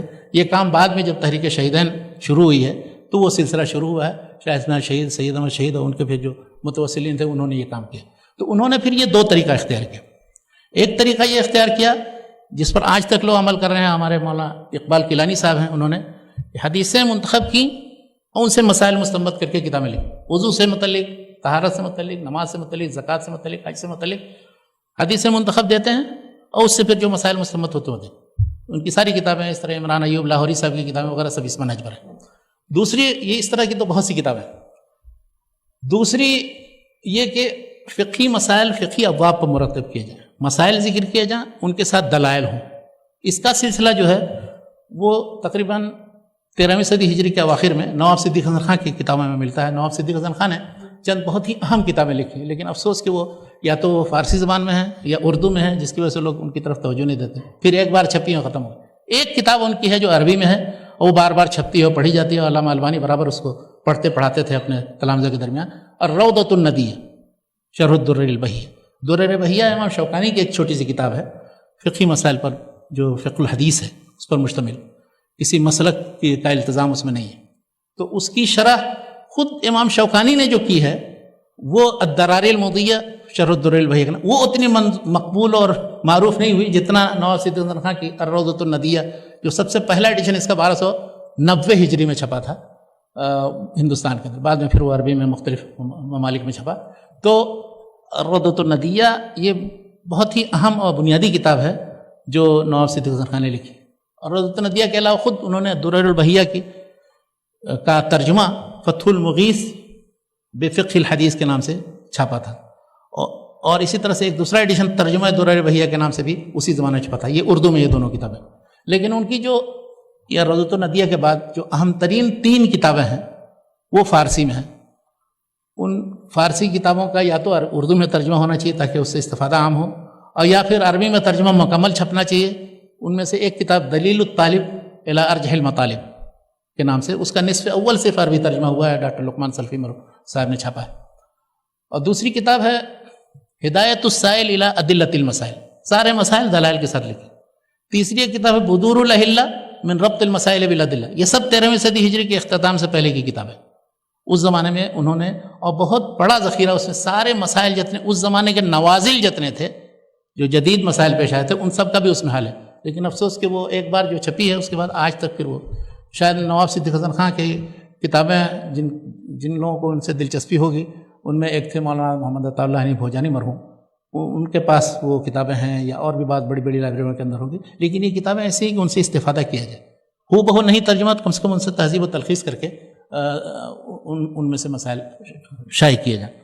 دوسری ایک بڑی شخصیت نواب صدیق حسن خان کے بعد، ان کی وفات 1307 ہجری میں، نواب وحید الزماں صاحب، اصلا لکھنؤ کے تھے، پھر حیدرآباد منتقل ہو گئے تھے، تو حیدرآباد میں رہے، اس لیے نواب وحید الزماں حیدرآبادی کہا جاتا ہے۔ یہ پہلے اپنی ابتدائی زندگی میں حنفی تھے۔ جب میاں نذیر حسین محدث دہلوی سے حدیث پڑھ کے گئے تو اہل حدیث ہو گئے۔ 1338 میں ان کی وفات ہوئی، لیکن انہوں نے جب اہل حدیث ہوئے، جب حنفی تھے تو انہوں نے دیکھیے شرح وقائع کی شرح یا اس کا اردو ترجمہ بھی لکھا تھا، اور وہ کتاب بھی مطبوع ہے۔ لیکن جب میاں نذیر حسین صاحب سے حدیث پڑھ کر کے گئے تو انہوں نے 4 کتابیں لکھی فقہ حدیث یا فقہ اہل حدیث سے متعلق۔ ایک المشرب الوردی من الفقہ المحمدی، اور دوسری ایک کتاب ہے نزل الابرار من فقہ النبی المختار، تیسری کتاب ہے نور الخلائق، پتہ نہیں کیا، فی حدیث خیر الخلائق کے نام سے، اور چوتھی ایک کتاب ہے وہ بھی اسی طرح سے، یعنی 4 کتابیں انہوں نے ضخیم مرتب کی، اور سب کتابیں، 2 کتابیں ان میں سے عربی میں، 2 کتابیں اردو میں۔ ان کتابوں کا بھی ایک ایڈیشن چھپ گیا ہے بنگلور میں یا حیدرآباد وغیرہ میں، اس کے بعد پھر کہیں پتہ نہیں چلتا۔ ان کتابوں کو بھی تلاشی جستجو کے بعد ان سے استفادہ کرنا چاہیے، اور یہ سلسلہ جاری رہنا چاہیے۔ تیسری جو کوشش ہوئی ہے، یعنی فقہ حدیث کے سلسلے میں، فقہ اہل حدیث کے سلسلے میں، وہ ایک بہت بڑے مشہور ناشر اور صاحب مطبع آدمی تھے، اور نو مسلم تھے، محی الدین لاہوری۔ محی الدین لاہوری صاحب نے کتاب لکھی فقہ محمدیہ طریقہ احمدیہ کے نام سے، یہ 7 چھوٹے چھوٹے حصے میں اکٹھا بھی چھپتی ہے۔ تو فقہ محمدیہ میں بھی انہوں نے ابواب کے تحت مسائل ذکر کیے ہیں، اور اس کے بعد ان کے دلائل بھی ساتھ ساتھ وہ دیتے گئے۔ یہ سلسلہ پھر اس کے بعد اور مزید بڑھا، بعد میں پھر وہ جدید اسلوب کے مطابق موجودہ دور میں 20ویں صدی میں جن لوگوں نے کتابیں لکھی، جیسے مولانا عبدالسلام صاحب بستوی تھے، انہوں نے ایک کتاب لکھی اسلامی تعلیم کے نام سے، اسی طرح وہ 11 حصے میں ہے، جو 3 ضخیم جلدوں میں چھپتی ہے۔ انہوں نے سارے فقہی ابواب اور مسائل کی، اس طرح کی کتابیں چھوٹی بڑی، میرے خیال سے تقریباً 40-50 سے زیادہ کتابیں ہوں گی۔ اس میں ایک چھوٹی سی کتاب میں بتاتا ہوں جو بہت ہی مقبول اور معروف ہے اور چھپتی رہتی ہے اور کافی استفادہ کیا جاتا ہے ان سے، وہ تعلیم الاسلام کے نام سے مولانا مختار احمد ندوی صاحب نے لکھی۔ یہ کتاب مطلب ہر جگہ بچوں اور خواتین اور دروس میں استعمال کی جاتی، پڑھی جاتی۔ جس طرح سے ہمارے یہاں عرب ممالک میں یہ سلسلہ، ہندوستان میں ہم نے یہ کتابیں لکھی، اسی طرح سے عرب ممالک میں بھی یہ سلسلہ جاری رہا۔ چنانچہ علامہ البانی کی بہت مشہور کتاب الثمر المستطاب فی فقہ السنۃ والکتاب کے نام سے، لیکن وہ صرف 2 جلدیں صرف چھپی ہیں اس کی، اور سارے مسائل کو محیط نہیں۔ لیکن اس سلسلے کو بعد میں جاری رکھا لوگوں نے، بلکہ البانی صاحب سے بھی پہلے ایک کتاب فقہ السنہ کے نام سے سید سابق کی بہت مشہور و معروف کتاب ہے، اور کتاب کئی زبانوں میں اس کا ترجمہ بھی ہو چکا ہے۔ لیکن جو فقہ السنہ کے نام سے محمد عاصم حداد صاحب کی کتاب ہے، وہ اس کا ترجمہ نہیں ہے، بلکہ وہ مستقل ان کی تالیف ہے۔ اس میں انہوں نے انداز بہت اچھا اختیار کیا تھا، افسوس کہ صرف عبادات کا حصہ اس میں سے چھپا، اور اس کے بعد کا حصہ نہیں چھپا۔ مرحوم وہ رابطۃ العالم الاسلامی میں تھے، ان سے ملاقات ہوتی تھی، وہ کہتے تھے کہ میرا ارادہ ہے مکمل کرنے کا، لیکن وہ پھر مکمل نہیں کر سکے۔ فقہ السنہ جس طرح سے یہ سابق نے لکھی، اس کے بعد پھر مصر میں ایک کتاب آئی صحیح فقہ السنہ کے نام سے، وہ کتاب بھی بہت اچھی ہے۔ ایک کوئی ابو مالک انس بن سید، پتہ نہیں کچھ نام ہے ان کا، وہ 4 جلدوں میں ہے۔ اور ابھی ریسنٹلی آج میں نے دیکھا اپنے بھائی عبد الرحمن قاضی صاحب کے مکتبے میں کہ یہاں دار ابن جوزی سے ایک کتاب چھپی ہے، اور وہ مجھے سرسری دیکھنے میں بہت پسند آئی۔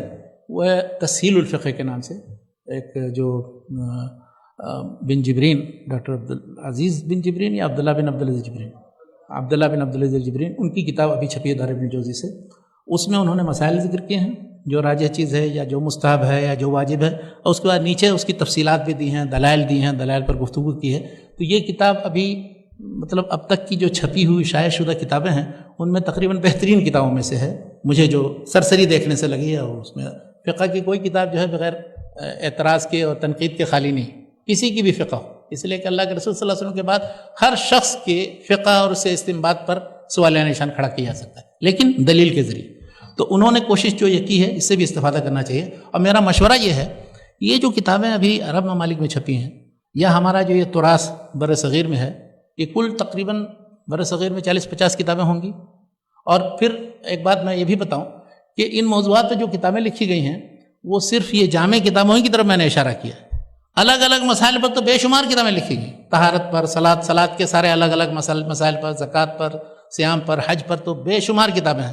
ان سب کو اگر فقہی اعتبار سے دیکھا جائے تو ایک ایک مسئلے پر اس طرح سے مسلم پرسنل لا سے متعلق جو مسائل ہیں جیسے طلاق ہے، نکاح ہے، وراثت ہے، وقف ہے، نفقہ ہے، وغیرہ وغیرہ، تو اس پر تو بے شمار کتابیں ہیں۔ لیکن ان سب کتابوں کو بھی جائزہ لے کر کے کسی شخص کو اس موضوع پر کام کرنا چاہیے، یہ دکھانے کے لیے کہ اہل الحدیث کی جو فقہ چاہے وہ جامع کتابیں ہوں یا پھر جو الگ الگ متفرق ابواب پر، اور یہ الگ الگ متفرق ابواب پر یہ موجودہ دور کا کی دین نہیں ہے، یہ بہت پرانا ورثہ ہے۔ یہ ابو عبید القاسم بن سلام جو 224 ہجری میں وفات پائے، انہوں نے الاموال یعنی مسلمانوں کا جو مالیاتی نظام ہے، اقتصادی نظام، اس پر وہ بنیادی سورس کا کام کرتی ہے یہ کتاب، اور اس سے زبردست اور جامع کتاب کوئی آج تک نہیں لکھی گئی، آج تک وہ استعمال ہو رہی ہے، اور جتنے ماہرین اقتصادیات سب اسی کی طرف رجوع کرتے ہیں۔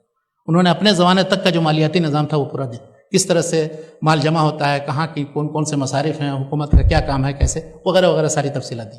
اسی طرح سے دوسری ایک کتاب الاحکام السلطانیہ کے نام سے ماوردی نے لکھی ہے، اور دوسرے ایک جو ہیں ابو یعلا، دونوں ہی تقریباً معاصر تھے 5ویں صدی کے۔ انہوں نے سیاسی مسائل اور ان مسائل کا جائزہ لیا ہے، اور اس سلسلے میں جو فقہی آراء ہیں ان سب سے متعلق انہوں نے لکھا۔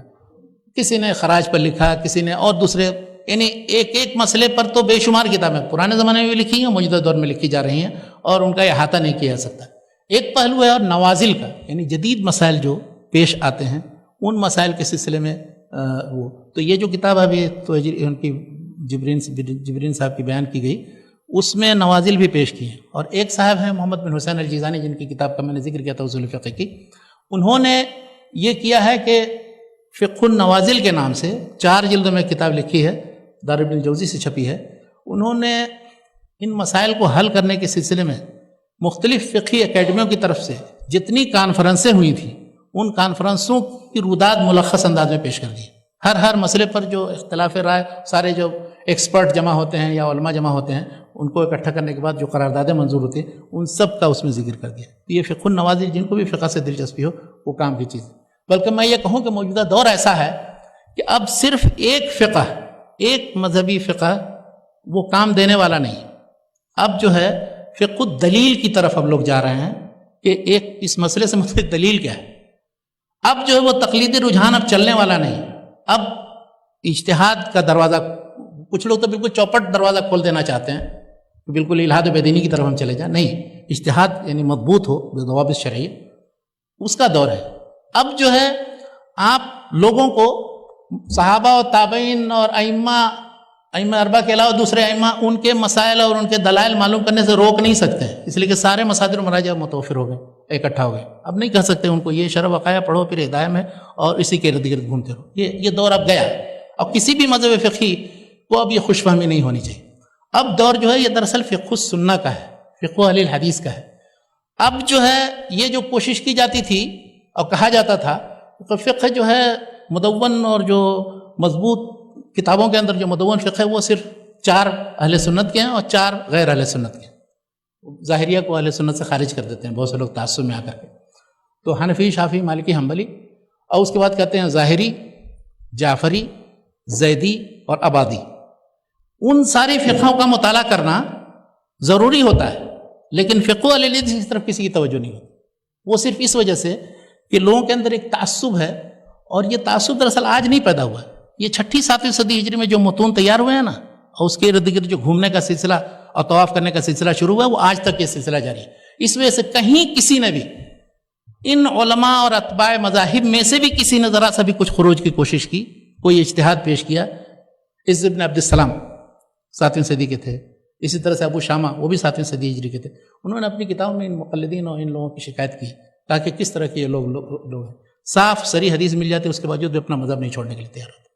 امام رازی نے حتیٰ کہ تفسیر میں اور دوسرے بہت سے لوگوں نے 7ویں صدی ہجری سے یہ لعنت ملامت کی ہے، لیکن آج تک ایک دم ٹھس ہیں، وہ تبدیل کرنے کے لیے تیار نہیں. تو اب موجودہ دور نے انہیں مجبور کیا ہے کہ اب ایک چیز پر جمے نہ رہیں، اکٹھا بیٹھیں. مسائل بہت زیادہ پیدا ہو گئے ہیں ایسے کہ جن کا حل بغیر مل بیٹھے نہیں ہو سکتا ہے. چنانچہ فقہی اکیڈمیاں وجود میں آئیں. دیکھیے، اور فقہی اکیڈمیاں وجود میں آئیں تو مختلف مسائل سے مختلف گفتگو ہوتی ہے، تو سارے مختلف مکاتب فکر کے علماء جمع ہوتے ہیں. اس میں اہل الحدیث بھی ہوتے ہیں، غیر اہل حدیث بھی ہوتے ہیں، کچھ ماہرین بھی ہوتے ہیں جیسے ماہرین طب، ماہرین اقتصادیات، ماہرین سیاسیات، تاکہ ان مسائل کو حل کریں. یہی طریقہ ہے. اسی طرح سے اب موجودہ دور میں یہ ہوا ہے کہ موسوعات فقہیہ تیار ہوئی ہیں. موسوعات کا سلسلہ شروع ہوا تھا تو پہلے مصر میں 15-16 جلدیں چھپی وہاں، پھر ختم ہو گیا وہ سلسلہ، اس لیے کہ اتنا لمبا چوڑا تھا کہ وہ 8 مذہب لے کر کے چلے تھے. پھر اس کے بعد دمشق یونیورسٹی میں کوشش ہوئی 1961 سے کام کرنا شروع کیا. انہوں نے کچھ حصے انہوں نے اس کے چھاپے. لیکن سب سے بڑی اور ممتاز کوشش جو ہے وہ کویت میں ہوئی وزارت الاوقاف کی طرف سے، اور 45 جلدوں میں الحمدللہ وہ مجموعہ چھپ گیا الموسوعۃ الفقہیہ کے نام سے. اب الموسوعۃ الفقہیہ میں کیا ہے، سارے مذاہب کے اقوال مع دلائل بھی ذکر کیے گئے ہیں، اور دلائل سے متعلق یہ بھی تحقیق ہے نیچے حاشیے کے اندر، جن لوگوں نے تیار کیا حدیثوں کی تحقیق کی ہے ہمارے دوستوں میں سے ہیں، تو انہوں نے ان ساری چیزوں سے متعلق کہ کیسی حدیث ہے اور کیا ہے یہ بھی لکھ دیا. تو اب اس میں ایک ایسے شخص کے لیے کہ جو ایک مذہب کا پابند ہے بڑی پریشانی ہے، اس لیے کہ یہاں تو ابھی دوسری رائےوں کا بھی پتہ چل جا رہا ہے. تو اس لیے اب زمانہ جو ہے وہ زمانہ گزر گیا کہ اب حدیثیں چھپاتے تھے، حدیثوں کو کچھ آپ نے ضعیف اور موضوع کہہ دیا یا اپنے خلاف حدیث ہی کو نہیں مانتے ہیں، یا اس طرح سے یہ موجود ہی نہیں ہے. اب وہ مناظرانہ دور نہیں رہا. اب تو لوگ ہر ایک کے پاس موبائل ہے، لوگ پروگرام میں دیکھ لیتے ہیں کہ یہ حدیث کیسی ہے اور کیا ہے، اور کسی نے حکم لگایا کیسا. تو حدیثوں سے متعلق تحقیق ہو چکی، ساری چھانبین ہو چکی، ان کے انتخابات موجود ہیں، کتابیں موجود ہیں، احادیث احکام کی کتابیں، چھوٹی سی چھوٹی کتاب بلوغ المرام بھی اگر کسی کے پاس ہو تو ہر حکم سے متعلق ایک دلیل. مولانا عبدالغفار حسن رحمانی مرحوم کے بارے میں نے پڑھا ہے کہ وہ جب بھی کہیں کسی جگہ جاتے تھے تو بلوغ المرام اپنے ساتھ رکھ لیتے تھے کہ جب بھی کوئی مسئلہ پیش آئے گا اس میں دیکھوں گا حدیث کے الفاظ کیا ہیں. حدیثیں ان کو یاد ہوتی تھی بالمعنی، لیکن کوئی ضروری نہیں کہ بالکل باللفظ یاد ہو اور حوالے کے ساتھ یاد ہو، تو وہ پیش کرتے تھے. تو اس وقت جو اب میں اپنی گفتگو کو زیادہ لمبی نہیں کروں گا، مختصر سمیٹنے کی کوشش کروں گا، وہ یہ کہ موجودہ دور اب فقہ السنہ، فقہ الحدیث یا فقہ اہل الحدیث کا ہے.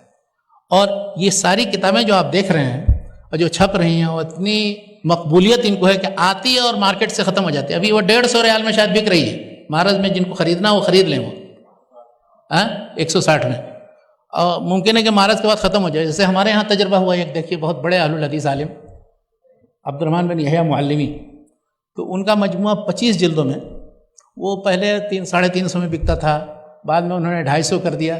ابھی ٹویٹر پر اعلان کیا انہوں نے کہ 150 اس کی قیمت ہو گئی. ایک دن میں 1000 سے زیادہ نسخے ختم ہو گئے، اب ہے ہی نہیں بچ بلکہ 1 گھنٹے میں کہیں. تو کتنی رغبت لوگوں کو ہے، کتنا پیاس ہے اور کتنا زیادہ چاہتے ہیں لوگ کہ صحیح علم حاصل کریں. اس لیے کہ علامہ عبد الرحمن بن یحییٰ معلمی بہت بڑے محدث تھے، عالم جرح و تعدیل تھے. فقہی مسائل سے متعلق 3 جلدیں اس میں، اصول فقہ سے متعلق 1 جلد ہے. ان کتابوں کو پڑھیے تو آپ کو اندازہ ہوگا کہ یہ جو جتنے ائمہ ہیں، سلف کے ہوں یا خلف کے، جنہوں نے بھی کوشش کی ہے نیک نیتی کے ساتھ وہ چیزیں پیش کی ہیں. ہم یہ نہیں کہتے ہیں کہ وہ چیزیں حرف آخر ہیں، ان سے استفادہ کرنا چاہیے، ان کی طرف توجہ دینا چاہیے. فقہ مذہبی کے مقابلے میں اگر آپ ان فقہ کے مصادر و مراجع اور ان کتابوں کی طرف آپ توجہ دیں گے تو آپ کو اندازہ ہوگا کہ فقہی مسائل معلوم کرنا کتنا آسان ہے، اس کے دلائل معلوم ہم کتنے آسانی سے کر سکتے ہیں، ان پر عمل ہم کتنی آسانی سے کر سکتے ہیں. تو یہ چند باتیں تھیں، اور بھی بہت سی باتیں تھیں کہنے کی. کوئی جو چیزیں تیار کر کے لایا تھا وہ میں کہہ نہیں سکا، جو نہیں تیار ہوئے دماغ میں آئی وہ میں کہہ گیا. اللہ تعالیٰ سے دعا ہے کہ ہم سب لوگوں کو عمل کرنے کی توفیق دے. اور ہمارے سامنے یہ ناشر بیٹھے ہوئے ہیں، انشاءاللہ فقہ الحدیث سے متعلق ایک ایسی جامع کتاب تیار کریں جو سارے ابواب عبادات، معاملات، پرسنل لا، فقہ الدولہ یعنی حکومت کے جو مسائل ہوتے ہیں، اور اسی طرح سے ملکیت اور مالیات کے تعلق سے جو چیزیں ہیں، عقود اور اس سے متعلق سب ابواب کو جامع ہو، اور نوازل وغیرہ پر بھی مشتمل ہو.